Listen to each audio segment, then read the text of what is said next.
जेन alpha और जेन जी के बच्चे पेरेंट्स से क्या चाहते हैं। आज अगर एक पेड़ लगाएंगे आप और उसका फल तो फ्यूचर में ही मिलेगा ना, यू कांट एक्सपेक्ट कि अभी लगाए और अभी मिल जाए। पेरेंट कम्युनिटी आपको कैसी लगती है और उसकी शुरुआत हम कहाँ से करें? जिस दिन आप ये समझ जाएं कि आप एक पेरेंट हैं और आपकी जिम्मेदारी क्या है। आज के पेरेंट की लाइफ में आपको खुशियां ज्यादा नजर आती हैं या थकान ज्यादा नजर आती है? तो ना मुझे खुशी नजर आती है, ना मुझे थकान नजर आती है, मुझे स्ट्रगल नजर आता है। आज का पेरेंट इतना सब कुछ करते हुए भी there's a sort of guilt that I see कि I'm not doing enough। कि वो जानते नहीं है बच्चों को क्या देना है, लेकिन वो उनको एक्स्ट्रा दे रहे हैं। एक परिवार निर्माण करता है एक देश का, और एक देश की एक कंबाइंड मानसिकता आने वाली पीढ़ियों के भविष्य को डिसाइड करती है।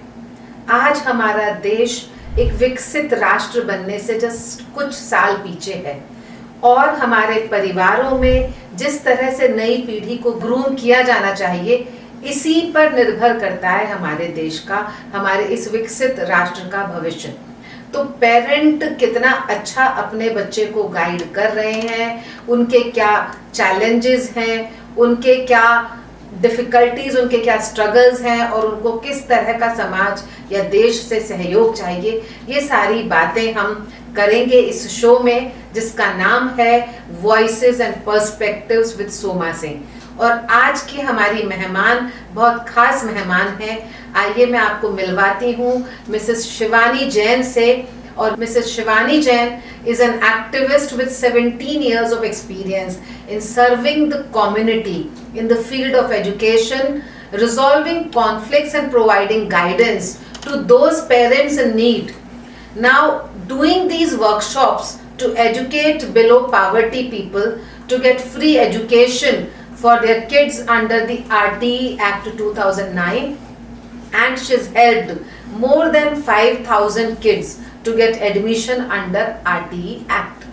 As a child rights activist, she acts as a vital human cushion between schools, parents, and she is helping transforming high stress institutional friction into collaborative child-centering support system. When communication breaks down over behavioral issues, academic failure, learning disabilities, or fee disputes, these intermediaries step in to ensure that the child's legal right to a safe, supportive education remains the absolute priority. Welcome to the show, Shivani ji. एक parent होने के नाते और parent association का president होने के नाते ये जानना चाहती हूँ कि आप इतने सारे पेरेंट्स से मिलते हैं कि आज के पेरेंट की लाइफ में आपको खुशियां ज्यादा नजर आती हैं या थकान ज्यादा नजर आती है? मुझे मैं सोमा जी सच बताऊं तो ना मुझे खुशी नजर आती है, ना मुझे थकान नजर आती है, मुझे स्ट्रगल नजर आता है।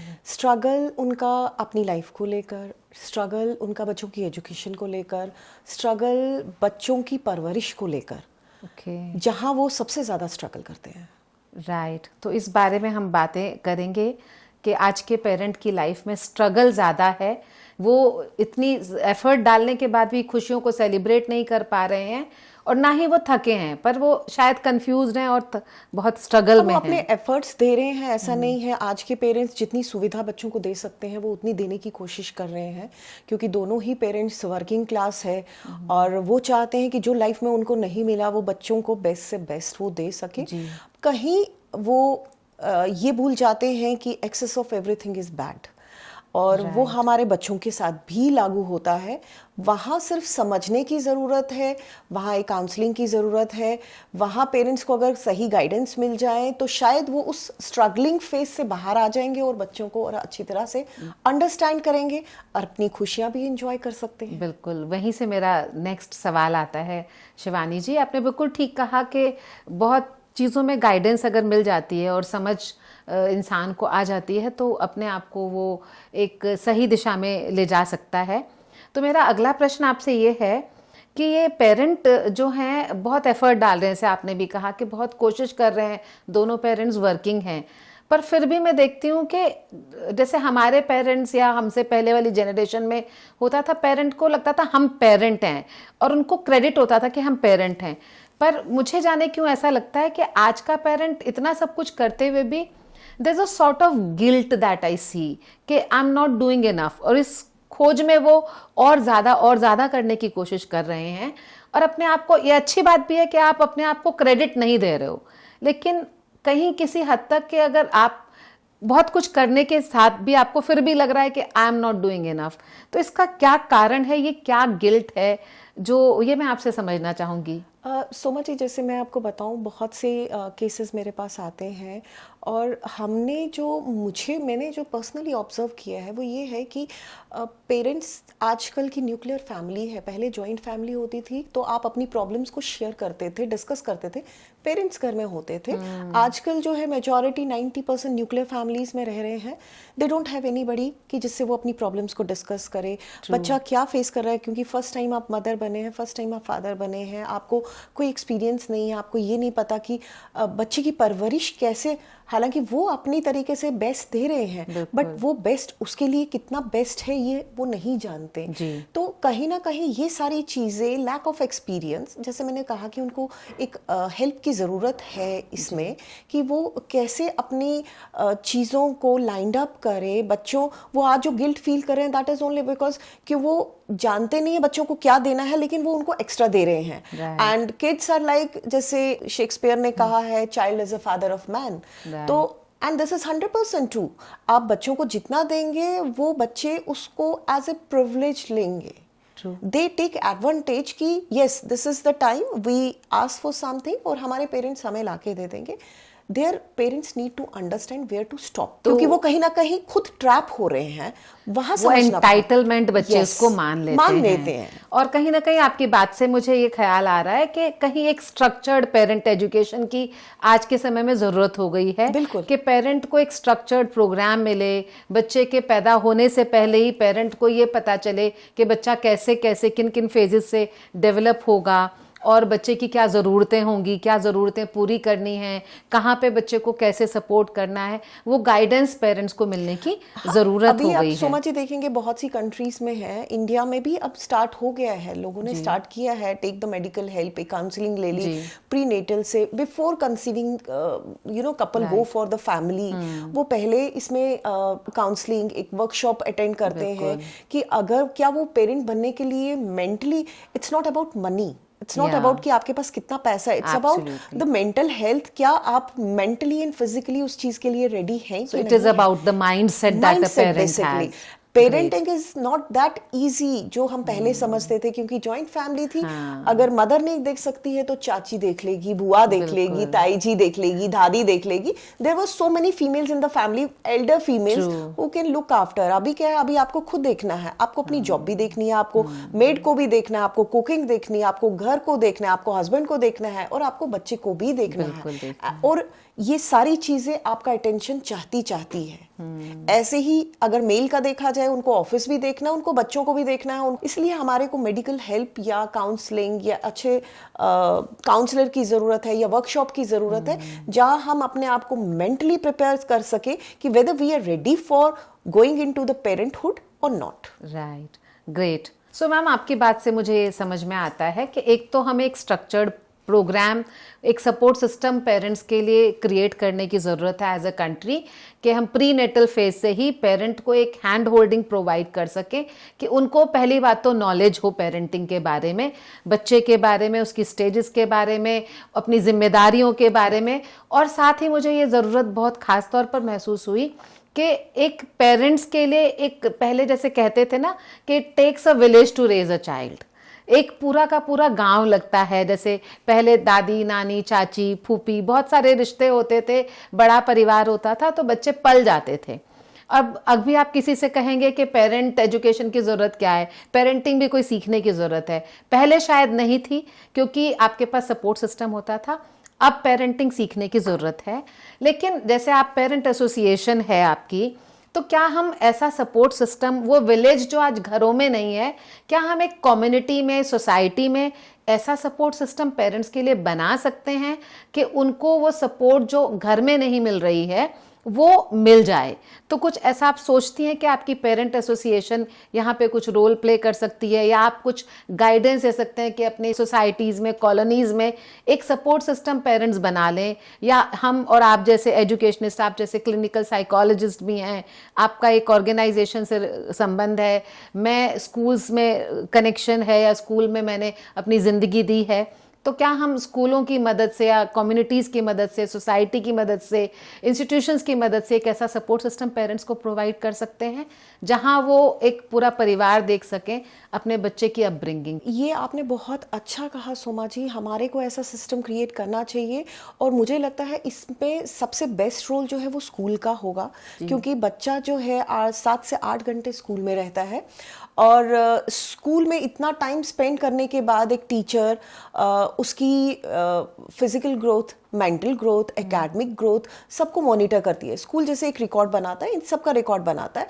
तो वहाँ पे जैसे जब पेरेंट टीचर मीटिंग होती है, आप वहाँ पे सिर्फ बच्चे की परफॉर्मेंस डिस्कस करते हैं कि बच्चे पढ़ाई में कहाँ, उसको किस चीज़ की इंप्रूवमेंट की ज़रूरत है, ये कहाँ।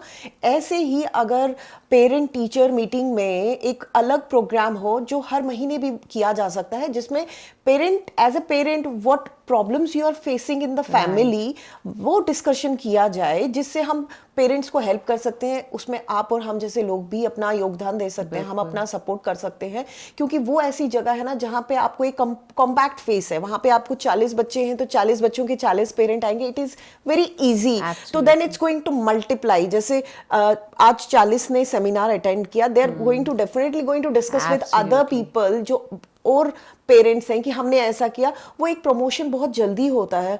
अगर हम इसको पर्सनल लेवल पे देखें, सोसाइटी लेवल में देखें या ऑर्गेनाइजेशन लेवल में देखें, so people think it's now it's again the people go for the earning of money, they don't think, उनका माइंडसेट चेंज है। If somebody is doing something, आप अच्छा करें बुरा करें, तो शायद ये पैसे कमाने के लिए कर रहे हैं। अब ये नया, अब माँ बाप बनने के लिए भी हमें कोई सीखना पड़ेगा कि हम माँ बाप कैसे बने।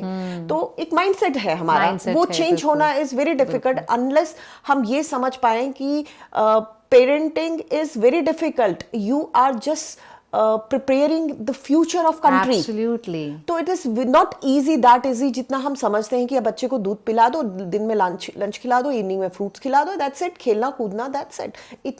इतना इजी नहीं है, इससे बच्चा डेवलप नहीं होगा। नहीं, आपने बहुत खूब कहा कि बच्चे की सर्वाइवल नीड्स से बियॉन्ड पेरेंटिंग शुरू होती है। सर्वाइवल नीड्स तो कोई भी एनिमल भी अपने बच्चे की पूरी करता है, तो इंसान होने के नाते, हाईएस्ट कॉन्शियस वाले बीइंग्स होने के नाते, हमारा तो और भी धर्म है कि हम अपने बच्चे को हमारी जिम्मेदारी है, रिस्पॉन्सिबिलिटी है कि हम अपने बच्चे को बियॉन्ड सर्वाइवल रेज करें। और एक बहुत अच्छी सी आपने बात की कि स्कूल्स इसमें बहुत अच्छा रोल प्ले कर सकते हैं।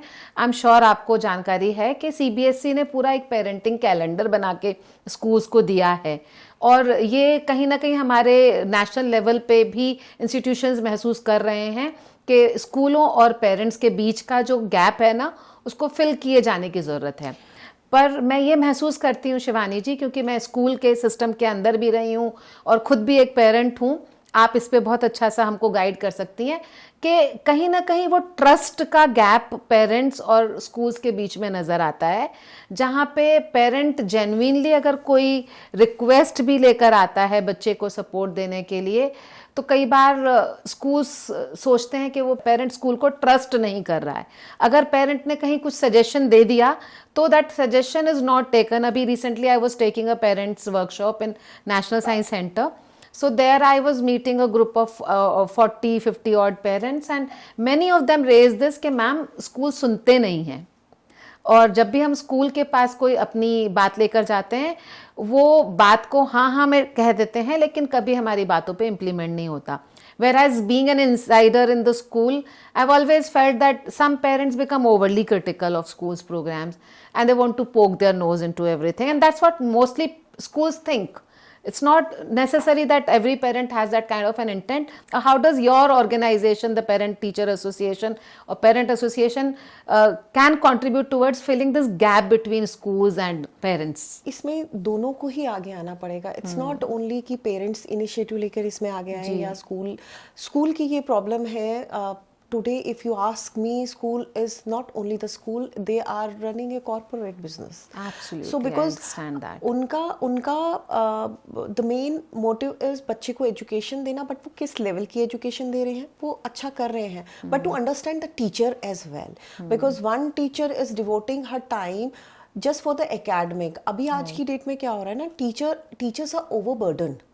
उनको एकेडमिक के बगैर भी बहुत सारा काम दिया जाता है मैनेजमेंट द्वारा, और उसमें कहीं ना कहीं प्रिंसिपल भी हेल्पलेस रहती है. I know that. आप एक टीचर की मनोस्थिति देखिए कि उसको पढ़ाना है, उसको कह रहे हैं चार्ट भी बनाना है, उसको कह रहे हैं कमरा भी सजाना है, उसको कह रहे हैं पेरेंट टीचर की मीटिंग भी, फीस किसी की नहीं आ रही है तो teacher is calling that parent. तो वो ओवरबर्डन है, जो उसका काम नहीं भी है उसको वो काम दिया जा रहा है, और वो घर से भी कितनी फ्रस्ट्रेशन लेके आ रही है, यू डोंट नो, क्योंकि हर घर में कुछ ना कुछ लगा ही रहता है. तो वहां पे टीचर को कैसे आप काम करेंगे, वो तो ओवरबर्डन है, वो कहीं ना कहीं फ्रस्ट्रेशन निकलेगी वहां से. पेरेंट का क्या है, पेरेंट ने ओवर पैम्पर बच्चे को कर दिया है. अब बच्चा उनकी सुनता नहीं है, they come to the school and complaint कि मेरा बच्चा ऐसा नहीं किया, एंड दे वांट कि बच्चे की रिस्पॉन्सिबिलिटी वो ना लेके स्कूल ले ले, कि अगर कुछ गलत कर रहा है तो स्कूल इसकी रिस्पॉन्सिबिलिटी ले ले और वो कोई स्टेप ले ले. तो हमारा मानना है कि थोड़ा सा पेरेंट्स इसको समझे. स्कूल आपके बच्चे के लिए बना है, स्कूल आपके बच्चे को अच्छी एजुकेशन, एक अच्छी लाइफ देने के लिए बना है. स्कूल ये भी समझे, मैनेजमेंट एक टीचर है, टीचर का काम है सिर्फ एकेडमिक देना, उसको ओवरबर्डन नहीं, उसको हम मेंटली रिलैक्स रखें, सिर्फ जिस पर्पस के लिए वो है हम उसी को वो काम करने दें, so she can calmly do her duties. क्योंकि उसके ऊपर सबसे ज्यादा रिस्पॉन्सिबिलिटी रहती है, बच्चों को ग्रूम करने की रिस्पॉन्सिबिलिटी टीचर पे है. तो हमें उनको भी डिस्टर्ब नहीं करना चाहिए. उनकी मेंटल हेल्थ के भी सेमिनार्स होने चाहिए, स्कूल को ऑर्गेनाइज करवाना चाहिए, and that is very important, जो हम कंटिन्यूअसली सीबीएसई को लिख रहे हैं कि आप टीचर्स के लिए, बिकॉज मैनेजमेंट इज समथिंग, उनका एक अलग बिजनेस चल रहा है, बट टीचर्स जो है वो सबसे ज्यादा विक्टिमाइज होती है from both the management side and the parent side. तो हम यही कहते हैं, अगर ऐसा कुछ सिस्टम या बीच का रास्ता निकल आए जहां पे टीचर भी रिलैक्स होके पढ़ा सके और पेरेंट्स भी अपना कंट्रोल होके अपनी जिम्मेदारी समझे, क्योंकि स्कूल में जो काम दिए है वो तो आपको करवाना पड़ेगा. आप ये समझ रहे हैं कि 7-8 घंटे में टीचर जो है बच्चे को डिसिप्लिन सिखाएगी, सॉरी नहीं सिखा सकती. It's about what you are doing at home. बच्चा उसको अडेप्ट करता है, how you talk with each other, how you talk about your family, how you talk about on phone with other person, आप कैसे चीजों को मोल्ड करते हो, बच्चा वो सीखता है. बिल्कुल. तो हमें वहां पे कंट्रोल करना है अपनी चीजों को. हम डायरेक्टली किसी को, हम टीचर को नहीं बोल सकते आपने हमारे बच्चे को क्या सिखाया. It's not teachers job. बिल्कुल, मैं आपसे इस बात में बहुत इत्तेफाक रखती हूँ, क्योंकि मैंने जब स्कूल में काम किया as a teacher, as a school head also, what is happening is that the parent is pointing finger on the teacher for everything. Yes. Whether the teacher is responsible for that aspect or not. And many a parents, as soon as the child gets into a pre-tin phase या बच्चा teen age में आ जाता है, उसके बाद वो हाथ खड़ा कर देते हैं कि मैडम मेरी बात तो मानता नहीं है. But as a parent you shouldn't be that helpless also ना, कि आपने जब सही समय पे बच्चे को प्री-टीन फेज में, उससे भी पहले छोटे बच्चे को आप बिहेवियर सिखा सकते थे, डिसिप्लिन सिखा सकते थे, तब आपने पैम्पर किया या आपने इग्नोर किया या आपने अपने एनवायरनमेंट को क्रिएट नहीं किया, और चीज़ें जब बढ़ जाती हैं, आपके बस से बाहर हो जाती हैं, तो आप स्कूल पे टारगेट करते हैं. Whereas at the same time आपने बताया कि स्कूल को भी बहुत ऑथेंटिसिटी रखनी चाहिए, कि भाई एक प्योर इंटेंशन के साथ आपका जो भी बिजनेस है, आप कॉरपोरेट की तरह चला रहे हैं, वो आप चलाइए, पर जो आपके स्कूल की आत्मा है कि उस बच्चे का भला होना चाहिए, और उस बच्चे का भला करने वाला, उससे डायरेक्ट इंटरेक्शन करने वाला टीचर है, उस टीचर की ड्यू ट्रेनिंग भी होनी चाहिए, और समय समय पर उनके स्ट्रेस लेवल को मेरे ख्याल से मैप करने के बाद उसको डी स्ट्रेस करने की भी ज़रूरत है. आई थिंक उससे भी ज़्यादा ज़रूरत है टीचर्स को मोटिवेट करने की, क्योंकि टीचर्स के पास बहुत सारे फैक्टर्स होते हैं कि हर तरफ से अगर उसको क्रिटिसिज्म या जजमेंट ही मिल रहा है, तो उनको एक मोटिवेशन समय समय पर देने की.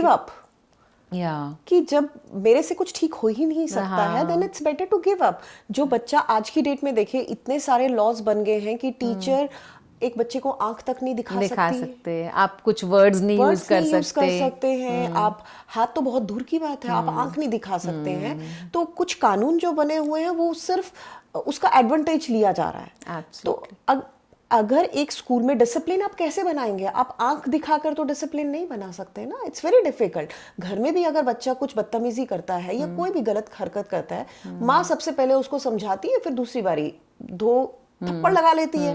अब उस थप्पड़ मारने में आप माँ को क्या कोई क्रिमिनल डिक्लेयर कर देंगे कि उन्होंने हाथ क्यों उठाया, just because she give birth to her that child?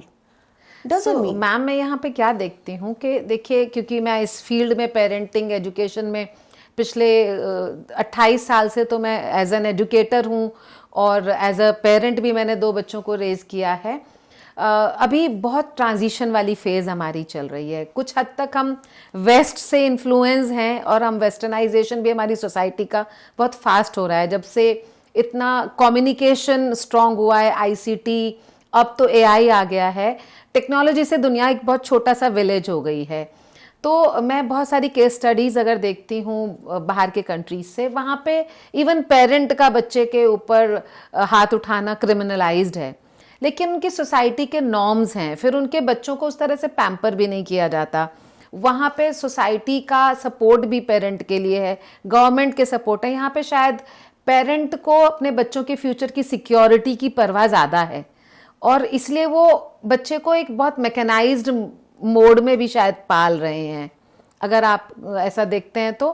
कि हमें चिंता इस बात की है कि बच्चा क्लास 6 में होते ही आईआईटी क्रैक करेगा या नीट क्रैक करेगा, ये सब करेगा, या मतलब बच्चे के फ्यूचर को लेकर के हम उसके प्रेजेंट के साथ कॉम्प्रोमाइज़ किए जा रहे हैं। तो मेरे ख्याल से हमें एज पेरेंट एसोसिएशन के प्लेटफॉर्म से ये सेंसिटाइजेशन पेरेंट्स में करने की भी ज़रूरत है कि हम उनको एजुकेट करें कि भाई आपका बच्चे का फ्यूचर तभी बनेगा जब आप प्रेजेंटली उसमें इन्वेस्ट सही तरीके से करेंगे। जब बच्चा छोटी उम्र का है, आप सपोर्ट सिस्टम बनाइए, सपोर्ट मांगिए और सीखिए, तभी आप अपने बच्चे को सही से रेज करेंगे और स्कूल को भी आप सपोर्ट कर पाएंगे। मैं आपको बताती हूँ, आजकल बच्चों में इतना आपस में कंपटीशन, क्योंकि आज के बच्चे ना डिजिटल वर्ल्ड में पैदा हुए हैं।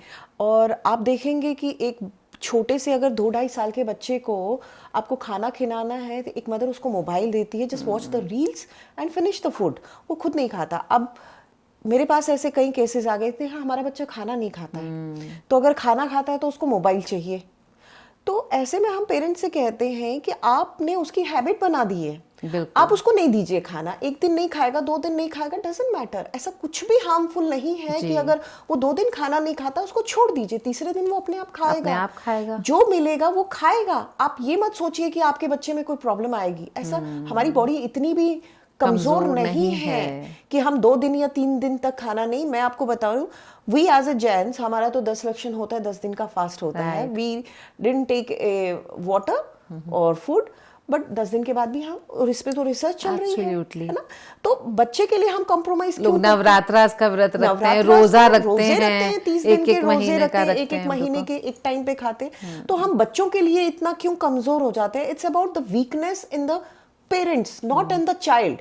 क्योंकि बच्चे को पता है मैंने रोना है, मुझे मोबाइल मिलेगा, और वो उसी से, अब जब उसका आज का प्रेजेंट उसका खराब हो गया, आप उसका फ्यूचर कैसे बेटर कर सकते हैं? Absolutely, that is all based on the present, as you said. Present अगर आप आज वर्किंग करेंगे उस पे, आज अगर आप एक क्या कहते हैं, जैसे हम कहते हैं कि आज अगर एक पेड़ लगाएंगे आप, और उसका फल तो फ्यूचर में ही मिलेगा ना, यू कांट एक्सपेक्ट कि अभी लगाए और अभी मिल जाए। यकीनन। तो लेकिन वो ये इंस्टेंट ग्रेटिफिकेशन का जमाना है ना, जहां आपने बच्चे के लिए कुछ किया और आपको तुरंत के तुरंत उसके रिजल्ट चाहिए, या तो आपने उसको किसी कंपटीशन में पोजीशन चाहिए। कुछ पेरेंट को मुझे लगता है बहुत हद तक ये एक एंजाइटी रहती है कि मेरा बच्चा हर वक्त फर्स्ट आना चाहिए, और बहुत छोटे से बच्चे से। That is wrong, you are imposing, क्योंकि हर बच्चे की अपनी एक कैपेबिलिटी होती है, अपनी कैपेसिटी होती है और अपनी सोच होती है। आप उस पर अपनी सोच नहीं थोप सकते। आप जिस टाइम के हैं, एक जनरेशन गैप है, जनरेशन गैप का मतलब है आपकी सोच इज टोटली डिफरेंट और आज के बच्चे की। तब शायद हमारे टाइम में इतने फील्ड्स नहीं हुआ करते थे कि हम सोचे हम यहाँ करें वहाँ करें। आज बच्चों के पास अपॉर्चुनिटीज ही बहुत हैं। वो आज की डेट में खुद सोशल मीडिया पे जाते हैं, देखते हैं उन्हें क्या करना है, कैसे करना है। यहाँ पे थोड़ा सा जो बच्चों और पेरेंट्स में गैप हम फील करते हैं, वो गैप आ जाता है जहां पेरेंट्स उनको, कई पेरेंट्स मैं आपको बताती हूँ, बियॉन्ड देयर कैपेबिलिटी वो एक अच्छे स्कूल में डालते हैं। मैं आपको एक एग्जांपल बताऊंगी। एक मेरे पास केस आया हुआ था और उनकी बच्ची जो है, बच्ची की बात कर रही हूँ, शी वॉज इन 11th और वो घर से पैसे लेती थी जस्ट टू प्लीज देयर हर फ्रेंड्स। और पहले तो छोटा मोटा होने लगा तो एक दिन उसने 50,000 ले लिया। It's a big amount. My God, 50,000 और स्कूल लेके उसने, और स्कूल में क्या हो गया, उसके 50,000 कोई निकाल गया। तो तब उसने घर में आके पेरेंट्स को बताया। पर 50,000 रुपया स्कूल ले जाना तो बहुत बड़ी बात है, जबकि स्कूल्स कहते हैं कि 50 या 100 रुपए से ज्यादा कैंटीन के लिए भी नहीं लाना है। बट होता क्या है, वो थोड़ा थोड़ा जब आप स्टार्ट करते हैं ना तो आपको आप ध्यान नहीं देते बच्चे पे, और पेरेंट्स ये चाहते हैं कि हमारा बच्चा ये ना फील करे कि उसके पास पैसे नहीं है, पेरेंट्स के पास पैसे नहीं है। This is one of the aspect मैं आपको बता रही हूँ। और बच्चे में वही चीज डेवलप होती है। 50,000 ले लिए और उसके बाद मेरे पास पेरेंट्स आए कि हमारे को स्कूल ने जो है, स्कूल में गायब हो गया और ऐसे ऐसे 50,000 हो गए। जब इस केस को मैंने पूरा देखा, स्कूल से बात करी, सब कुछ देखा, उसके बाद मैंने बच्ची से बात करी। बच्ची से बात करते करते करते करते मुझे ये पता चला कि she was so under that impression कि सारे फ्रेंड्स के पास हर चीज है और मेरे पास कुछ नहीं है। बिकॉज मेरा फैमिली बैकग्राउंड इतना अच्छा नहीं है, जस्ट टू शो देम कि मैं भी किसी से कम नहीं हूं। उसके माइंड वैसा सेटअप बनना शुरू हो गया। उसने इतना बड़ा स्टेप उठा लिया कि 50,000 वो सिर्फ दिखाने के लिए ले गई थी, वो इन्वेस्ट करने के लिए। आप क्लिनिकल साइकोलॉजिस्ट भी हैं, किस तरह से बच्चे की साइकोलॉजी काम करती है, कि पेरेंट की साइकोलॉजी है that we would show off our status in community by putting our child into a school which is beyond our capacity, and then they are paying for it because the child is also still trying to please others. मुझे लगता है ma'am इन सब cases में कहीं ना कहीं वो खुद का पेरेंट का जो चाइल्डहुड ट्रॉमा रहा है, उनके अनहील्ड वुंड्स रहे हैं। नॉट ट्रॉमा, मैं आपको ये बताऊं, ये ट्रॉमा नहीं है, इट्स ए ह्यूमन साइकोलॉजी कि आप जिस समाज में और जिस सोसाइटी में रहते हैं ना, कि आप अपने आप को दी बेस्ट दिखाना चाहते हैं। सो माय पॉइंट इज कि आप अपने आप को बेस्ट क्यों दिखाना चाहते हैं? आप जैसे हैं, जितना है आप उतना अपने बच्चों को दिखाइए। आप बच्चों के, आज के बच्चे इतने समझदार हैं, वो आपसे ट्रांसपेरेंसी चाहते हैं, वो आपसे इक्वालिटी चाहते हैं, आपसे इमोशनल सपोर्ट चाहते हैं, वो ये चाहते हैं कि आप उनको जज ना करें।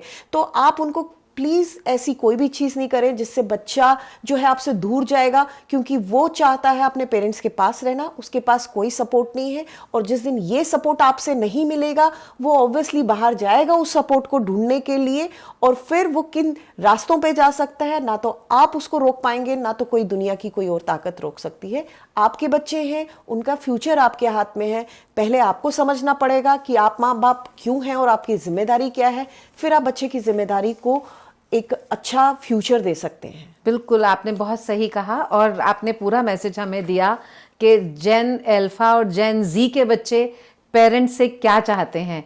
वो पेरेंट्स से ये नहीं चाहते कि आप अपने मीन्स को क्रॉस करके उनके लिए रिसोर्सेज क्रिएट करें।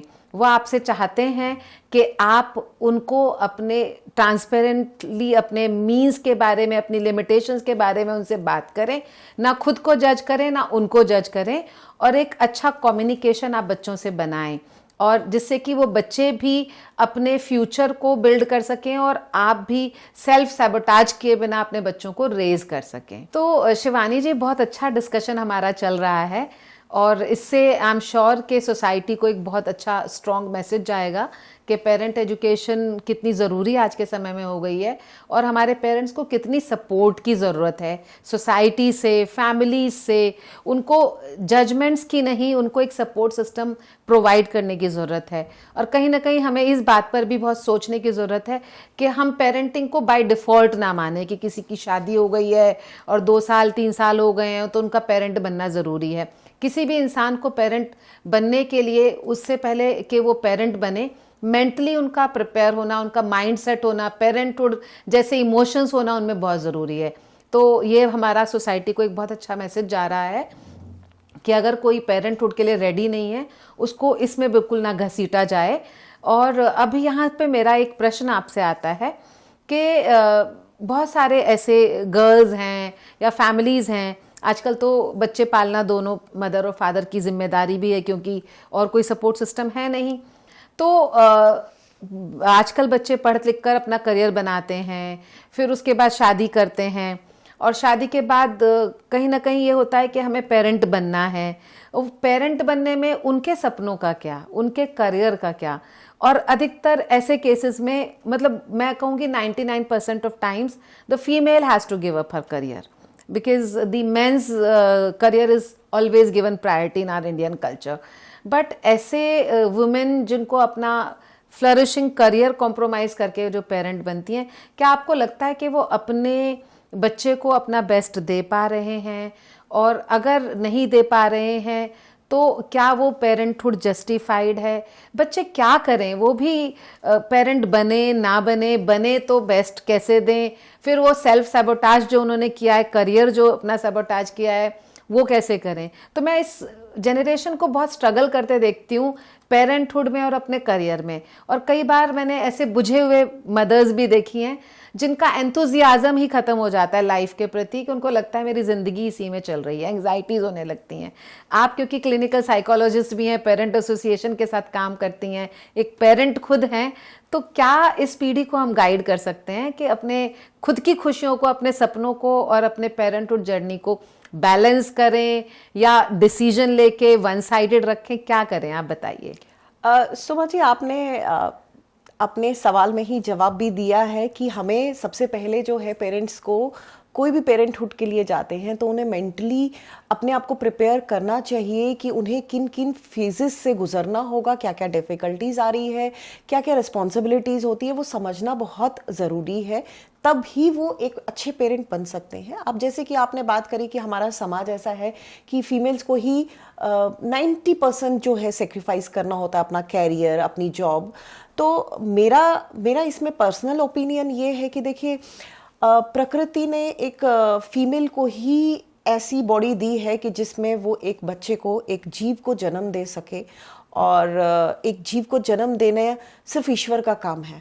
अगर प्रकृति ने एक फीमेल को एक ईश्वर का दर्जा दिया है, then it's very difficult task. ये बहुत ही मुश्किल है कि आपको इतनी बड़ी जिम्मेदारी दी है, और मेल को जहाँ की उसको एक सर्वाइवल मोड पे रखा गया है कि he has to look after the family, whatever the family required, चाहे वो घर का खर्च हो, क्योंकि जॉब तो करनी है, एक ना एक को तो जॉब करनी है। अगर हमारी प्रकृति बदल जाए या सिस्टम चेंज हो जाए या ईश्वर हमारे बदल जाए कि महिलाओं की जगह जहां पुरुष बच्चे जन्मे, तो मुझे लगता है कि पुरुषों को अपने कैरियर के साथ सेक्रीफाइस करना पड़ेगा, क्योंकि वो अटैचमेंट, वो बच्चे के साथ पहला साल स्पेंड करना, पूरी तरीके से उसकी टेक केयर करना, दैट इज, वो एक जॉब नहीं है, वो एक जिम्मेदारी है। मैं बार बार इसे कह रही हूँ, बच्चा पालना एक काम नहीं है, वो एक बहुत बड़ी जिम्मेदारी है।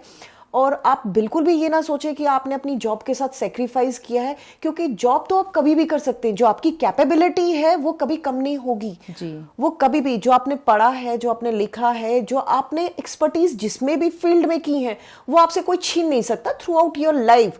बट ये जो बच्चे का फेज है, ये जो बच्चे की ग्रोथ है, जो आपको उसको डेवलप करना है, एक अच्छा इंसान बनाना है, एक अच्छा फ्यूचर देना है, ये आपको टाइम नहीं देगा। ये आप फ्यूचर में फिर से रिवाइज नहीं कर सकते हैं इसको, और फिर से स्टार्टअप नहीं कर सकते हैं। This is the time where you need to understand आपकी प्रायोरिटी क्या है। It's not about sacrifice, it's about priority. What is your priority? आपकी बच्चा डेवलप करना एक प्रायोरिटी है या आपका अपना कैरियर प्रायोरिटी है? So there she need to understand वो सेक्रीफाइस नहीं कर रही हैं, वो सिर्फ प्रायोरिटी को चूज कर रही हैं।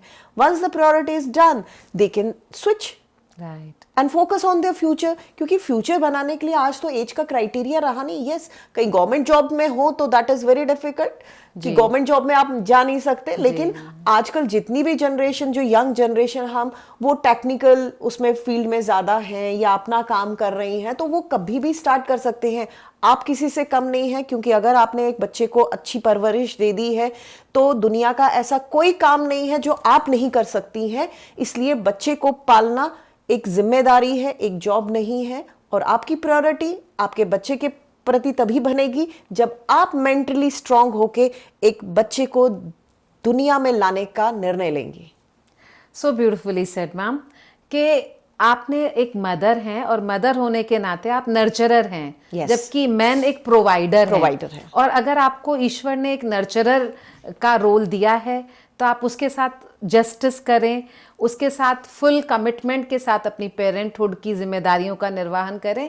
और आजकल तो शिवानी जी मैं देखती हूँ कि जो करियर्स हैं वो वैसे भी फ्रेजाइल हो चुके हैं। बिल्कुल। और आप आज जो कर रहे हैं ज़रूरी नहीं है कि वो 2 साल बाद भी रेलेवेंट हो, 1 साल बाद भी रेलेवेंट हो। यानी कि आपकी खुद की स्किलिंग आपको करते रहना है। बिल्कुल। और अगर आपको स्किलिंग करते रहने से आप अपने लिए अपॉर्चुनिटीज एस्टैब्लिश कर सकते हैं, क्रिएट कर सकते हैं, तो वो आप कभी भी कर सकते हैं। अधिकतर हम ये मान लेते हैं कि हम लोग 40 के बाद या 50 के बाद अपना करियर नहीं बना सकते, लेकिन हम लोग हैं जो हम अभी भी, मैंने अपना एक फुल फ्लेजेड करियर के बाद स्विच लिया है और मैं बहुत अच्छे से अपने नए करियर में खुशी के साथ निर्वहन कर रही हूँ। तो मुझे लगता है अगर लोग चाहें तो किसी भी समय पे अपना करियर बना सकते हैं। बट हमारा जब पेरेंटहुड की बात करें, हम ये ना सोचें कि I have to do this for my child, you say I choose to do this for my child. Exactly, आपने बहुत खूबसूरती के साथ कहा कि they have made a choice, so I choose to do it. So it will become empowering for the mothers rather than it becomes disempowering. Yes. तो ये एक बहुत क्लियर आपने शिवानी जी जवाब दिया है और बताया है, हमारे दर्शकों को मैसेज दिया है कि पेरेंटहुड कमिटमेंट का समय है। आपकी प्रायोरिटी बहुत क्लियर होनी चाहिए कि आप पेरेंट बने हैं तो आप पेरेंट हैं, और पेरेंट होना दुनिया की आपके सामने उस समय सबसे बड़ी जिम्मेदारी है। और आपके बच्चे को आपने वो कुछ साल अपने इन्वेस्ट किए तो एक जनरेशन आप सुधार दिया, आपने एक देश का सुधार किया। तो ये हमारी तरफ से बहुत अच्छा मैसेज एक शो की तरफ से ऑडियंस को गया है। Shivani ji, thank you so much for this.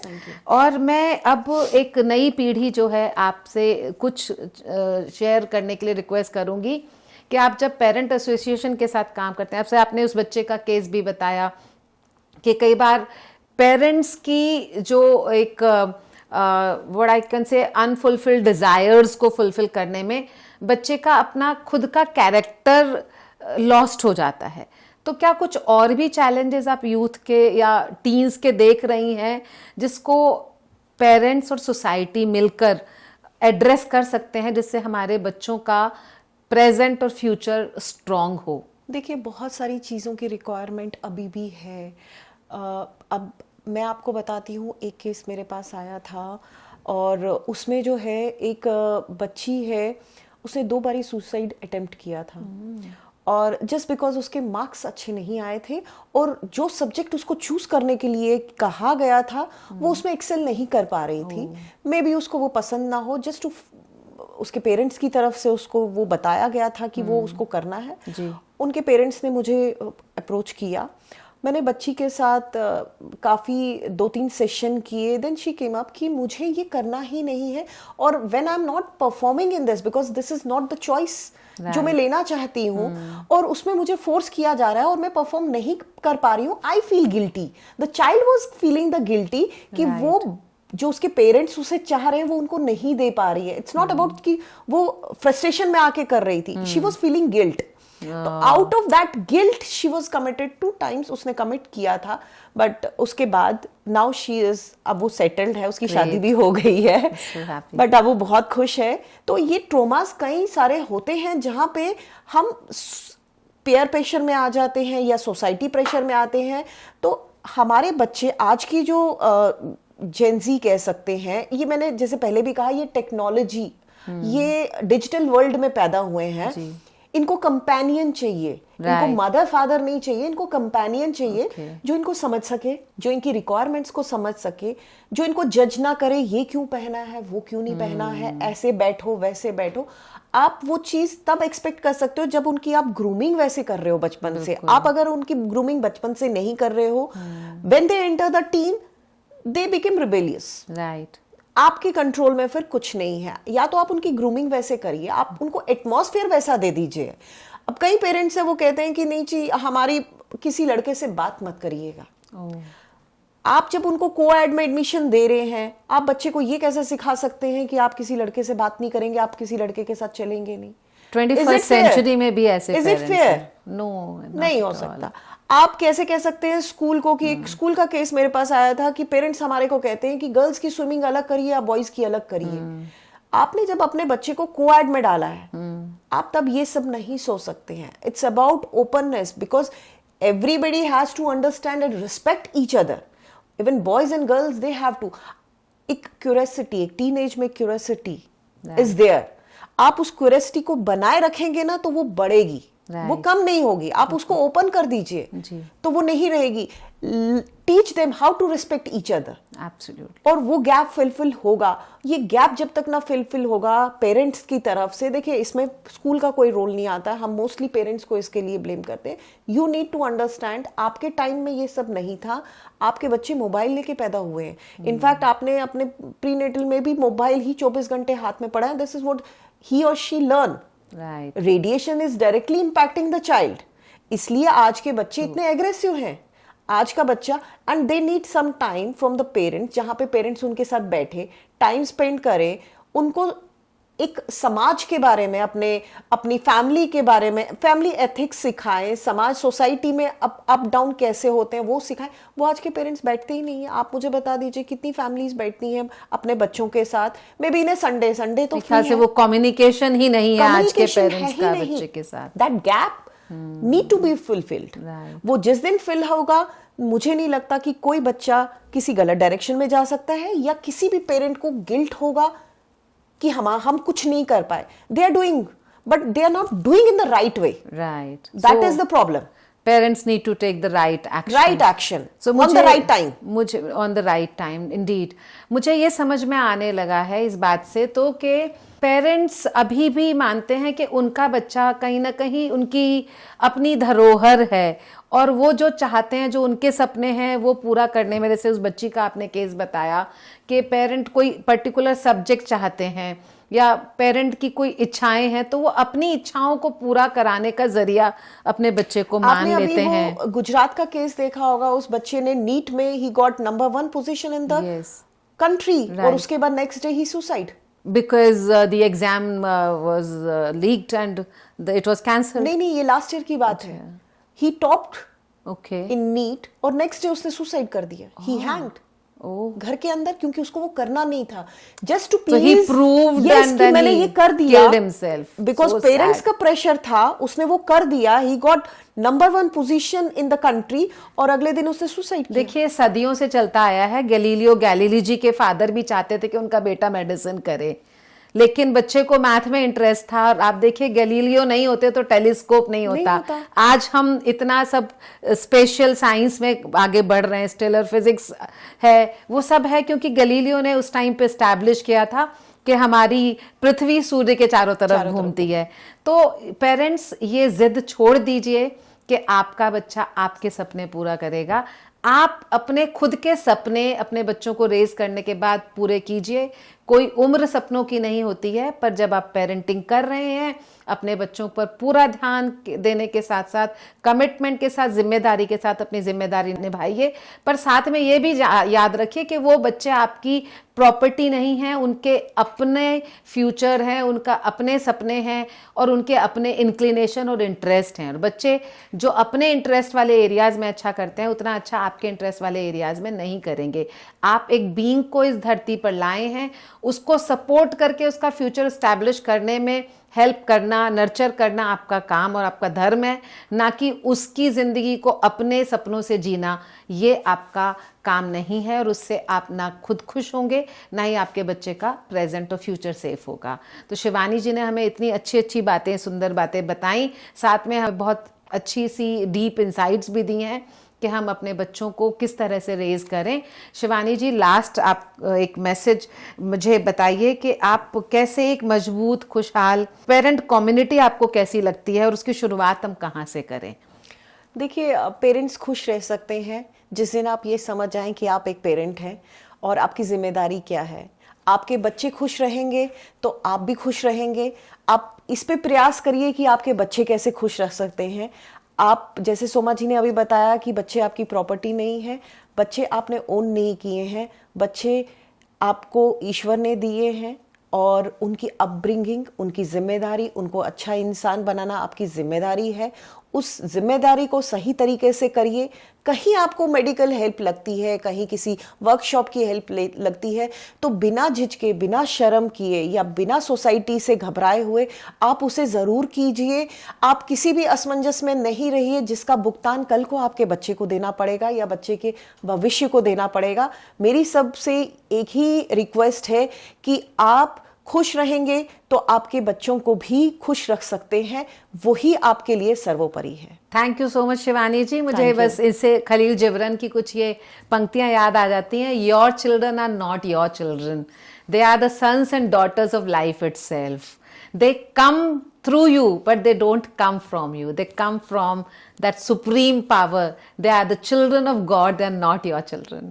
Right. Thank you, viewers, for watching us.